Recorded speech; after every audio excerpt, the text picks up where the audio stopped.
Penataan pedagang pasar tradisional Indralaya akan dilakukan secara bertahap. Pemkab Ogan Ilir melakukan sosialisasi dan himbauan kepada masyarakat, khususnya pedagang dan pembeli yang ada di pasar tradisional Indralaya. Atas rencana ini, pedagang dan pembeli agar maklum untuk kepentingan dan kenyamanan bersama di pasar Indralaya. Sejauh ini, bangunan pasar tradisional Indralaya dinilai sudah cukup baik dari sebelumnya.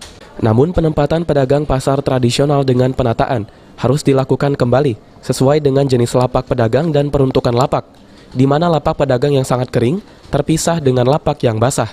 Selain itu, kebersihan dan tata kelola sampah pasar Indralaya dapat dikelola dengan baik sehingga terkesan rapi. Hal ini bisa membuat para pembeli dapat berjalan di area pasar dengan nyaman dan aman. Karena ini juga bagian dari janji kampanye. Ya, kalau dari untuk pembangunan infrastruktur atau visi kan memerlukan biaya. Ya. Yang kita tahu pada saat sekarang biaya ada refocusing, COVID dan lain-lain, tapi tidak ada salahnya untuk menata kembali los-los di mana tempat yang basah, yang mana yang kering harus kita tata agar nyaman.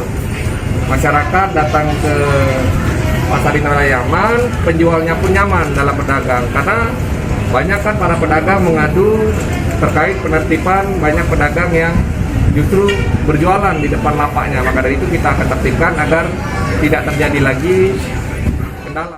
Sedangkan untuk pembangunan infrastruktur, seperti saluran drainase air, belum dapat dilakukan karena dibutuhkan anggaran yang cukup besar. Dan saat ini dana APBD Ogan Ilir masih dipotong refocusing akibat pandemi COVID-19.